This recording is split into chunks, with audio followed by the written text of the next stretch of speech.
obrigado pela oportunidade nesse momento crucial da história da nossa nação.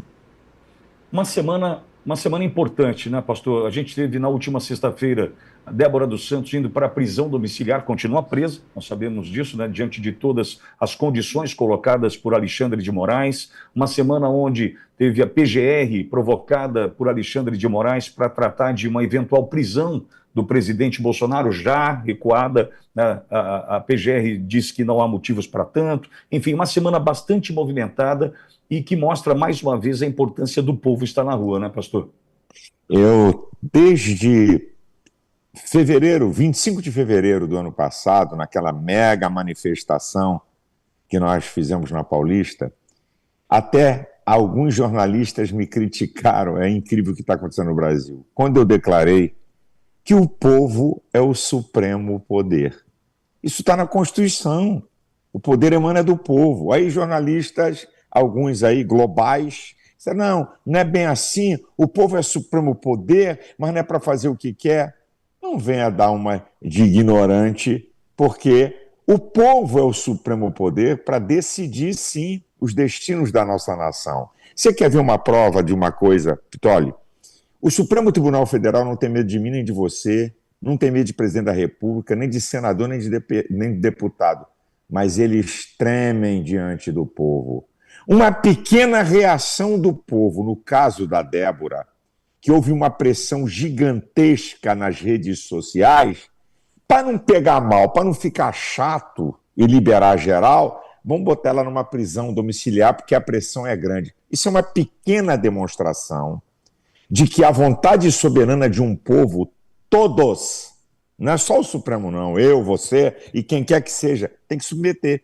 Então, o que nós estamos assistindo nesse país, eu gosto de repetir isso, é uma farsa de um pseudo-golpe. A coisa é tão ridícula, cada vez que eu fico pensando e analisando, você quer ver um dado que pouca gente tem parado para analisar? Você sabia que quem nomeou, a pedido de Lula, o novo comandante do Exército foi Bolsonaro? Bolsonaro estava na presidência da República quando ele, o Alckmin, era o homem da transição do governo Lula. E pediu a Bolsonaro, antes dele sair, para nomear o novo comandante do Exército. Você acha que alguém que quer dar golpe vai nomear o comandante do Exército, o futuro presidente que ele quer dar golpe? Cada dia tem uma aberração maior. Então, eu gosto de afirmar, porque isso não pode sair da nossa mente, porque toda a história dessas pessoas presas injustamente começa nisso aqui. A farsa de um pseudo-golpe, de puríssima perseguição política a Bolsonaro e à direita. Essa aqui é a questão fundamental e daí parte todas essas aberrações jurídicas que nós estamos assistindo, de ver donas de casa, jovens mulheres, mães de filhos, homens, mais de 400 pessoas, com penas que traficante de drogas não recebe. É interessante que a Débora e as outras mulheres, talvez se tivessem saqueado a Petrobras, se fossem pegas com 695 quilos de cocaína, o STF ia liberar. Mas como elas estavam numa manifestação que a esquerda cansou de fazer pior, 2006, 2014, 2017, com gente ferida, danos ao patrimônio público. O máximo que o ditador da toga, Alexandre de Moraes, podia fazer, o máximo, isso aqui é o limite máximo, prender as pessoas baseadas nos filmes das câmeras que o senhor Flávio Dino escondeu ou apagou, enviar elas para a primeira instância por dano ao patrimônio público. Coisa que a esquerda cansou de fazer e que ninguém foi para a primeira instância por dano a patrimônio público. Isso aí é o máximo, Pitoli. O máximo dessa história era o senhor Alexandre de Moraes encaminhar essas pessoas para a primeira instância, porque dano ao patrimônio público não tem nada a ver com o STF. Mas ele, o que ele faz? Ele monta uma farsa de pseudo-golpe com tentativa violenta de abolição do Estado Democrático de Direito, tentativa de golpe. Essas mulheres não foram presas nem com pedra na mão. Cara, isso clama aos céus. Isso é uma vergonha, a maior aberração jurídica da história do país. E alguém já disse assim, quando o judiciário é politizado, a justiça sai pelas portas dos fundos. Pastor, agora, ao mesmo tempo, ainda tem aqueles que levantam a plaquinha sem anistia. A turma da esquerda, PT, PSOL, PV, aqueles que estão lutando contra algo que não tem... é inimaginável, pastor. O senhor argumenta, o que o senhor fala para quem ainda ergue essa plaquinha do sem anistia, pastor? Eu vou dizer, eles não têm caráter, eles são cínicos. Eu vou lembrar aqui, eu não gosto de caluniar nem de difamar ninguém, eu gosto de fatos. Entre 1975 e 1979, essa turma toda da esquerda lutou por anistia ampla, geral e restrita. Sabe para quem, Pitoli? Para guerrilheiro, para assassinos, assaltantes de banco, sequestradores de embaixador. Toda essa gente recebeu anistia geral e restrita. Viraram até presidente da República como Dilma. Então, preste atenção. Como que a esquerda, que pede uma anistia ampla, geral e restrita, para gente que também queria estabelecer o Estado proletário comunista no Brasil, querendo dar golpe de verdade, como é que eles apoiam isso? E agora, mediante a essa farsa de pseudo-golpe, eles vão levantar a plaquinha de anistia não? Isso mostra o caráter, sabe o que mostra? Que essa gente nunca foi a favor de anistia, de democracia, eles só são a favor do umbigo deles. Eles só gritam, só falam quando eles são atingidos. Eles não estão nem aí porque de democrata nunca foram. Essa raça da esquerda do Brasil, ela vem com a vertente do comunismo da China e da antiga União Soviética, que não tolera a liberdade, que manipula povo, que manipula instituições, ditadura de proletariado. Essa gente não tem moral para isso. E foram envergonhados domingo passado. Eu paguei drone para filmar aquilo lá. Essas imagens são minhas, de drone. Não tinha 3 mil pessoas. E a vergonha da estatística da USP deu 6 mil. Então, eles foram envergonhados. O povo brasileiro é a favor, porque o povo brasileiro está tomando conhecimento da injustiça e da covardia contra essas pessoas. Pastor, muitos falaram que a transformação de prisão preventiva para a domiciliar da Débora enfraqueceria, diminuiria o impacto do evento do próximo domingo. Eu vejo o contrário. A gente vê uma manifestação cada vez maior nas redes sociais, em especial das mulheres com batom, dizendo que essa é a nova arma e que o batom vai para a Avenida Paulista. O senhor entende que a ação do Supremo, em especial de Alexandre de Moraes, na última sexta, colocando Débora em domiciliar, pode, de alguma maneira, murchar o evento? Não, pelo contrário. Está mostrando que ela estava presa injustamente, a começar a história. Ao contrário. E outra, ele tirou ela da cadeia e botou na cadeia da casa. Claro que para ela, porque está com o marido e os filhos, é muito especial. Essa mulher não pode pegar em telefone, não pode usar rede social e não pode receber visita. Então, para você ver o nível da brincadeira, ele fez isso muito contrariado, Pitoli, por causa da pressão da opinião pública. E a Globo, que é o porta-voz de Alexandre de Moraes, porque nós sabemos que Alexandre de Moraes, ele cancelou as multas milionárias da Receita Federal, a Globo, artistas e jornalistas. Então, a Globo é um porta-voz de Alexandre de Moraes que nunca critica ele, sabe? Não tem crítica a Alexandre de Moraes, sabe? E a coisa foi tão vergonhosa que os jornalistas da Globo chegaram a dizer é muito perigoso o que ele está fazendo, ele está abrindo mão para algo que pode comprometer o processo. Eu disse, meu Deus, eu não estou ouvindo isso não é jornalismo, isso é uma vergonha. Então, ele fez isso para tentar dar uma desculpa pela pressão e ver se conseguir amenizar a coisa, mas o povo está muito antenado e está vendo esse jogo sujo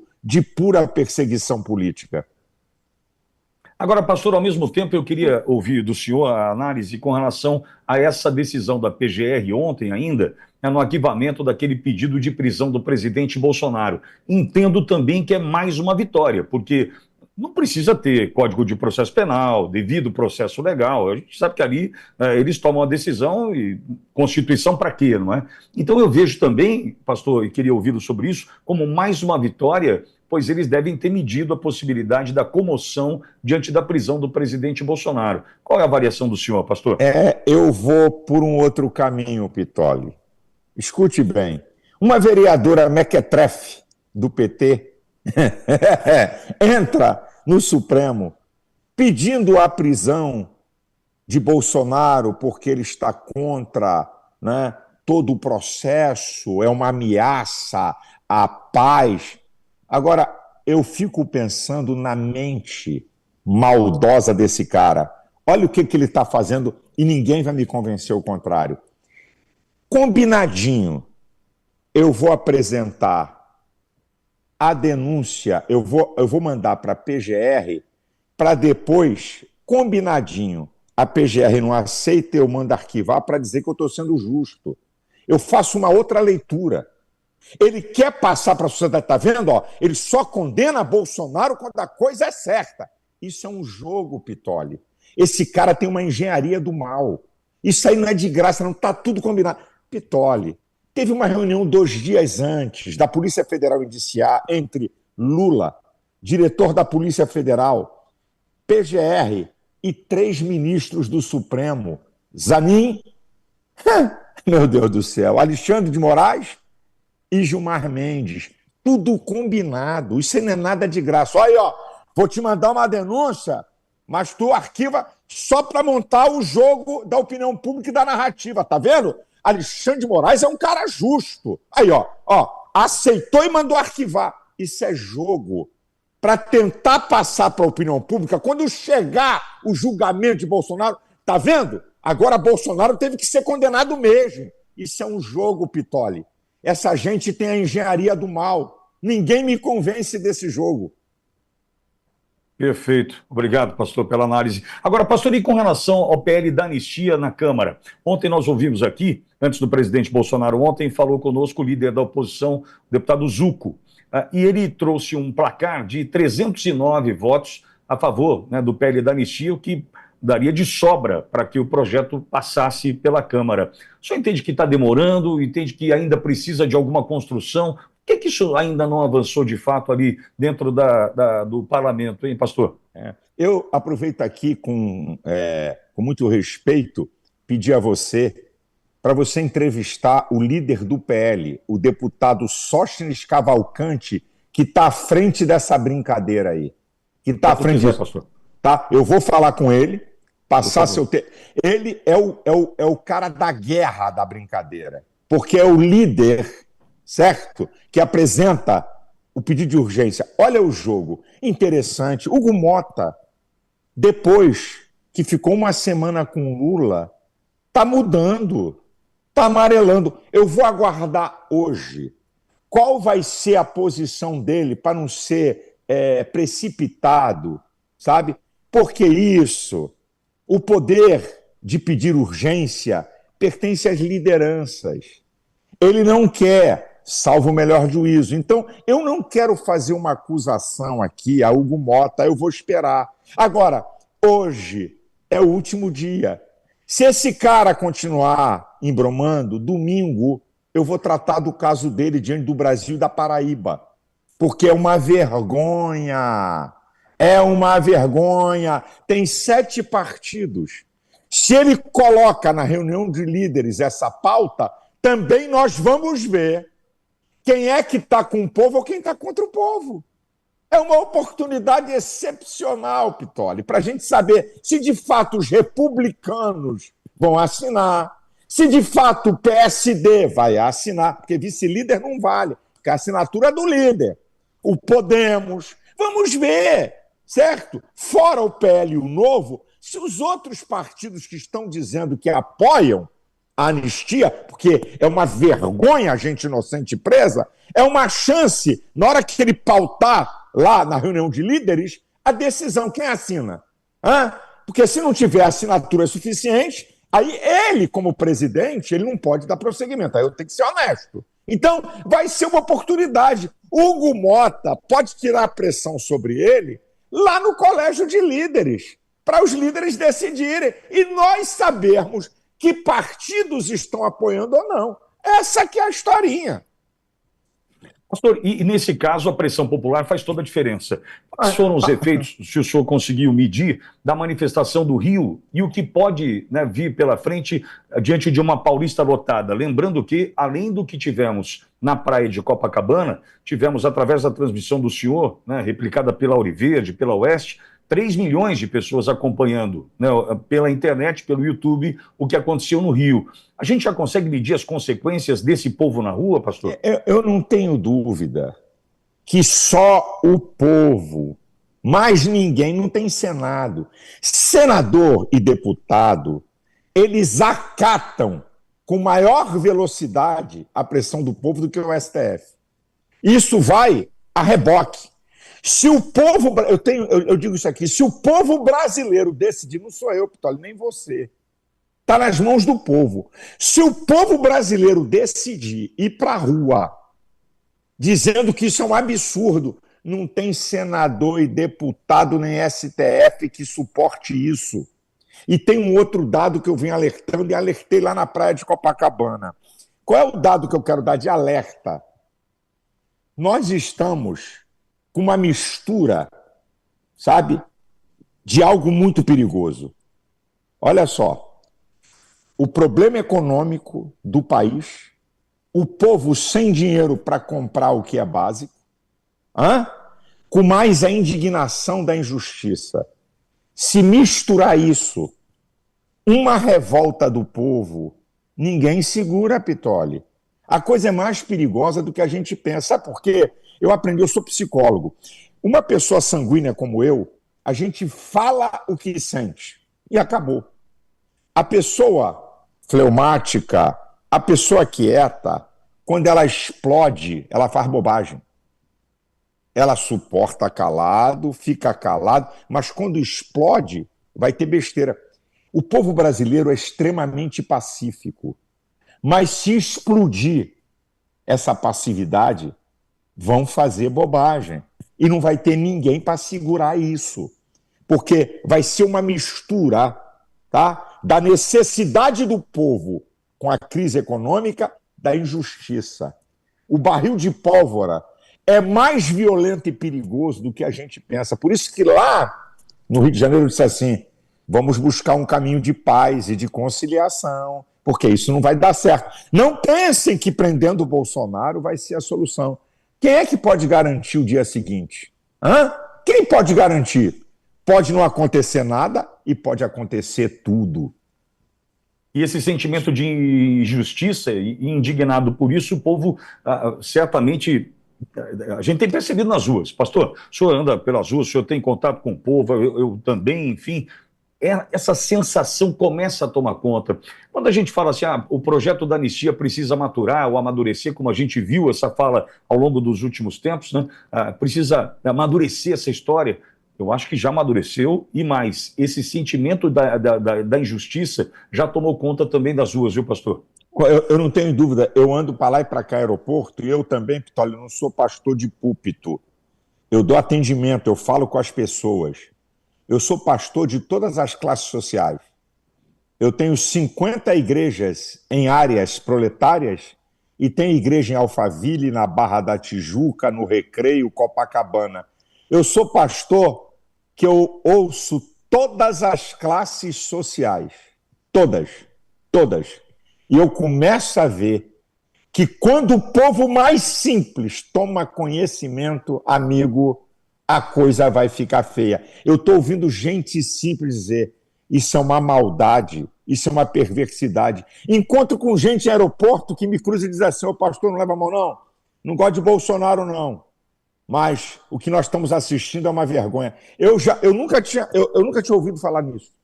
Depois da Débora, eu andando para lá e para cá no aeroporto, eu comecei a ouvir uma coisa que eu não ouvia até então, Pitoli. De gente da esquerda dizer, eu não gosto de Bolsonaro, mas isso aí não. Isso aí é uma vergonha. O caldeirão está esquentando. E quando um povo toma conhecimento da verdade, a verdade nos liberta da ignorância. Então, quando um povo toma conhecimento da verdade, acabou a safadeza, acabou a farsa. E é o que nós estamos vendo. O povo está tomando consciência que não houve tentativa de golpe, que foi uma manifestação, que nós não concordamos com quebra de patrimônio público, mas essas pessoas estão sendo condenadas, enquanto um José Dirceu, que pegou 30 anos e 9 meses, está livre e liberado. Lula pegou mais 8 anos de cadeia, está livre e liberado. Traficantes livres e liberados. E gente do povo presa, a indignação está aumentando. E com uma adesão incrível das mulheres também, né, pastor? Agora, diante também, né, desse absurdo com a Débora, né? A indignação é tão grande, nós vamos colocar na Paulista um batom de 6 metros de altura, lá na Avenida Paulista. Vamos colocar lá um batom naqueles plásticos, né, que são infláveis, de 6 metros de altura, lá. E aí nós vamos mostrar a poderosa arma do pseudo-golpe. Batom. Olha, eu vou dizer uma coisa, hein, Pitoli? A quantidade de batom que vai ter lá dá para dar golpe no mundo, segundo Alexandre de Moraes. É verdade. O batom vai invadir a Paulista, sem sombra de dúvidas. Agora, pastor, do dia 16 de março, Copacabana, agora para o 6 de abril, na Paulista, coisas aconteceram no meio, como já relatamos aqui durante a nossa conversa. O que muda do evento, né, do que a gente assistiu no Rio para São Paulo? Eu acredito que a pressão popular é muito maior. A questão da Débora acentuou e despertou para analisar outras mulheres. Tem uma menina lá no Maranhão, evangélica, membro da Assembleia de Deus, que está 2 anos na cadeia, Elisiane, se eu não estou aqui enganado o nome dela. Eliane, obrigado. Essa menina está 2 anos presa. Ela é estudante de psicologia, comprou uma passagem de 350 pratas, que ela queria escrever um livro sobre esse fenômeno emocional psicológico do povo em manifestação. Foi presa com um caderno na mão. Aí você vê o advogado pedindo a liberação dela, qual é o instrumento da Polícia Federal? Não, ela é um perigo à sociedade. Uma menina pobre do interior, lá do Maranhão, que sai para vencer na vida, que é manicure para pagar o curso de psicologia. Aí eu digo uma coisa para você. Flávio Dino, que é do Maranhão, esse cara não tem vergonha de ver o seu próprio povo injustamente preso? O caso da outra menina de Goiás, que eu esqueci o nome dela, que está em profunda depressão, que perdeu 20 quilos e pensa em suicídio, ela ajudou um policial a levar uma pessoa para dentro do palácio. E aí fecharam, que quem abriu as portas do palácio foi o senhor general Dias, Gonçalves Dias, chefe do GSI de Lula.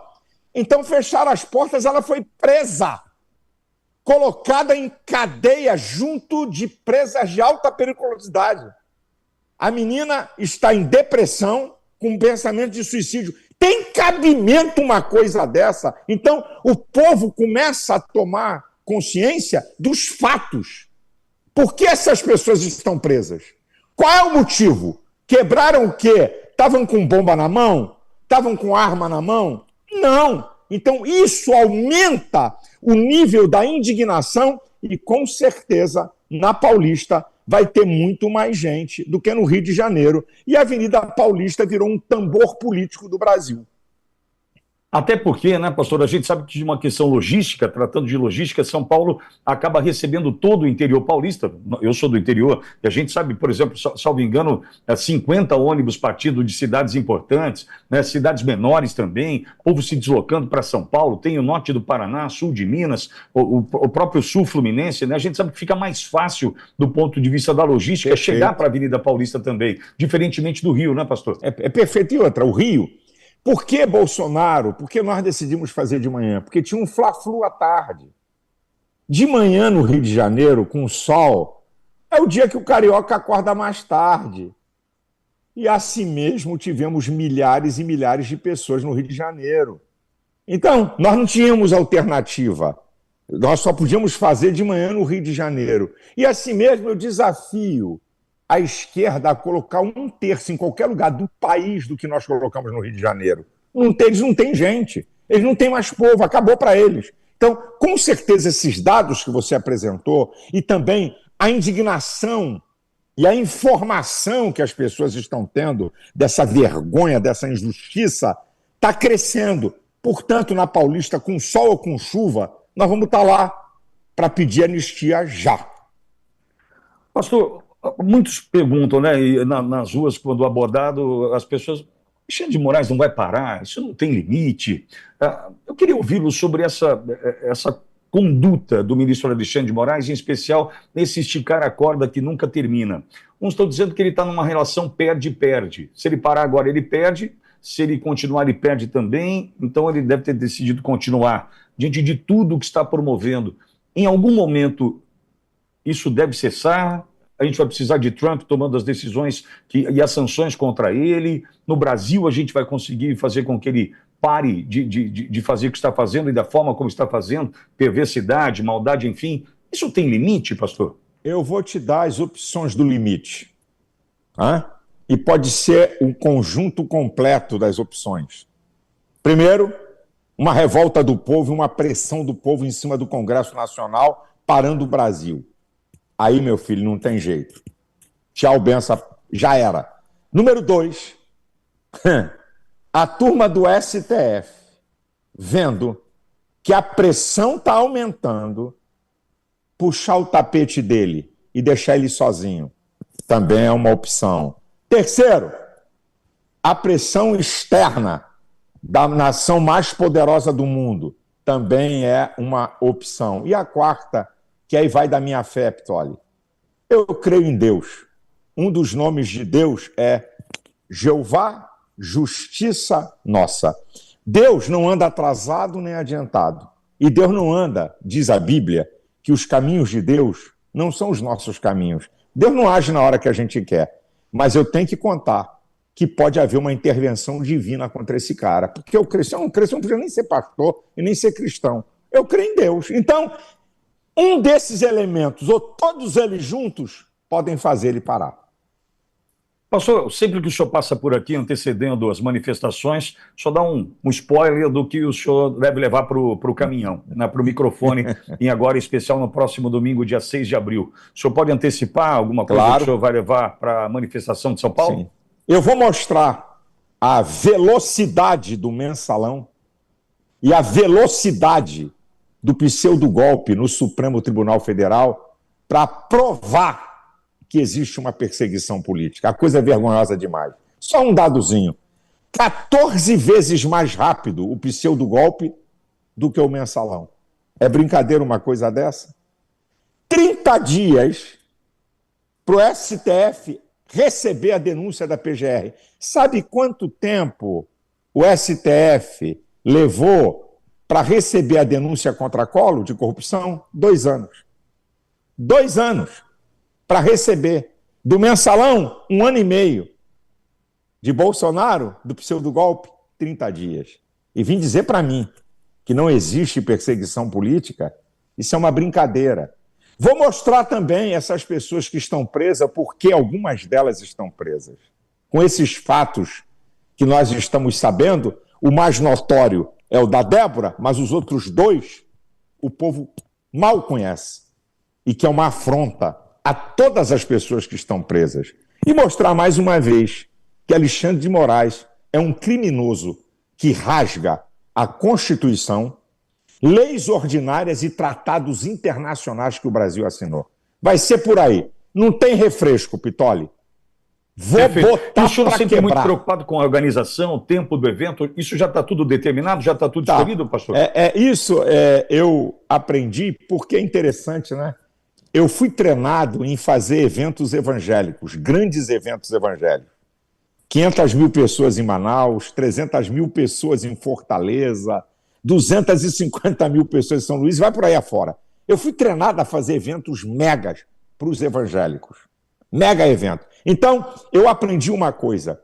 Você, quando faz um evento, você tem que se colocar no lugar da pessoa que está lá em pé. Quando você tem um evento muito longo, os oradores se repetem, começam a falar a mesma coisa. É cansativo demais e você não respeita as pessoas. Se você observar, todos os eventos que eu passei a coordenar, que Bolsonaro me pediu para coordenar, os eventos, eles demoram 1h40, 1h45. Então, nesse evento, quem vai falar? Quem vai falar? Michele vai falar, a deputada que foi presidente da CCJ do PL do Rio, a de Tony, vai falar, Nicolas, senador Rogério Marinho, o governador de São Paulo, o prefeito, que é o anfitrião, tá certo? Eu, Bolsonaro, acabou o papo. Senão o povo não aguenta, sabe? É uma repetição sucessiva de falas iguais. Então, nosso evento é 1h30, 1h40, acabou o papo, sabe? Você vê que ninguém vai embora, o evento não é esvaziado. Por quê? Por causa do tempo. Se demorar mais tempo, começa o pessoal a ir embora. Eu também iria embora. Para ouvir a mesma coisa 3 horas, quem aguenta ir em pé, seja debaixo de sol, de chuva, não é fácil. Então, eu aprendi a fazer um evento enxuto. Bolsonaro deixa na minha mão, eu consulto ele, porque eu não sou o senhor do evento. Eu apenas coordeno. Então, eu consulto, Bolsonaro, quem vai falar? Fulano, conversa, não, esse aqui sim, não, vamos fazer isso aqui. Tá, olha o tempo. Eu vou alertando ele, olha o tempo. Só vai ter muita gente. Ele falou, não, é verdade. Então, a gente define isso e vamos para cima da brincadeira. Muito organizado. Se você, olha, dá para filmar. Você não tem ideia da guerra para subir naquele caminhão principal, amigo. Você não tem ideia. Eu tenho uma tropa de choque que não é brincadeira, não, amigo. A turma é da pesada, senão vira zorra. Então o evento é organizado, tem tempo limitado para não esgotar as pessoas, e as pessoas que vão falar vão representar todos que poderiam falar. Pastor, e o senhor vai transmitir novamente? A Auriverde pode transmitir. Eu não coloco nenhuma imagem no sinal minha, porque eu acredito, sabe? A gente tem que parar com essa vaidade. Vou botar uma logomarca minha no sinal para dizer que é meu. Não. O sinal é limpo para vocês colocarem a logomarca que vocês quiserem. Gravado com 5 câmeras, 2 drones em equipamento de alto nível profissional, para ter a melhor imagem. E quem quiser, por favor, use, porque isso está acima de interesses pessoais. E faz com que quem não pode estar em São Paulo acompanhe. A exemplo do que aconteceu no Rio, né, pastor? Mais de 3 milhões de pessoas acompanharam a transmissão que o senhor gerou, né? Claro, é espetacular isso. Vamos dando ciência ao povo. E vai ter, e acredito, Tolly, que nessa agora vai ter um número muito maior de gente assistindo, porque a pressão está aumentando e o povo vai ficar curioso para saber o que vai ser falado lá. Concordo. Pastor, eu quero agradecê-lo mais uma vez por estar aqui na Auriverde, fazendo esse convite. Próximo domingo, 14h, todos na Avenida Paulista, a gente se encontra lá, pastor. Eu só queria pedir, com chuva ou com sol, o que está em jogo é a nossa liberdade. Não é só a liberdade dessas pessoas, anistia, mas a liberdade das gerações futuras. Nós estamos decidindo agora, nesse momento crucial da história. Que Deus abençoe você, Pitoli, Deus abençoe todo mundo que está nos acompanhando, Deus abençoe o Brasil, que Deus tenha misericórdia da nossa nação, nos livre dessa gente má e que possamos ter um caminho de liberdade e de paz. Deus abençoe a todos. Amém. Pastor, até domingo. Até domingo. Pastor Silas Malafaia conversando conosco, reforçando, domingo, 14h, Avenida Paulista, todo mundo por ali. A Auriverde começa a transmissão por volta do meio-dia, levando todos os detalhes, todas as informações até você, e às 14h, com imagens geradas pelo pastor Silas Malafaia, com toda a equipe, a gente vai mostrar tudo para você não perder nenhum detalhe.